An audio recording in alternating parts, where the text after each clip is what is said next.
Scene 1। अगर आपको परियों की कहानियां पसंद हैं तो आपको ये जादुई कहानी जरूर सुननी चाहिए।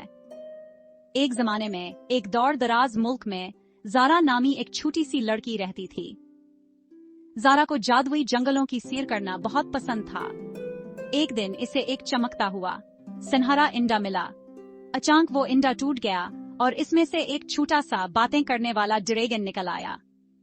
हेलो ज़ारा, ड्रैगन ने कहा, मेरा नाम फेल्फी है। क्या तुम मेरी खोई हुई दौलत ढूंढने में मेरी मदद करोगी?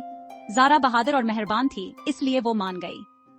वो चमकती हुई नदियों और कौस कज़ा के रंगों वाले पहाड़ों के ऊपर से उड़े। सीन 2।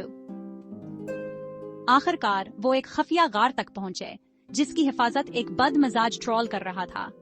ज़ारा ने अपनी दिलकशी और जहानत से ट्रोल को हिंसा दिया। शुक्रगुजारी के तौर पर ट्रोल ने इन्हें दौलत का नक्शा दिया। ज़ारा और फिल्फी ने नक्शे पर चलकर चमकते हुए जवाहरात और जादुई चीजों से भरा हुआ सीना दरियाफ्त किया। उन्होंने ये दौलत तमाम गांव वालों के साथ बांट दी, जिससे खुशी और मसरत आई।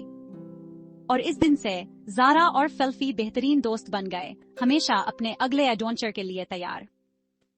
बच्चों, याद रखो, मेहरबानी और बहादुरी सबसे जादुई मकामात तक ले जा सकती है। अगली कहानी में मिलेंगे।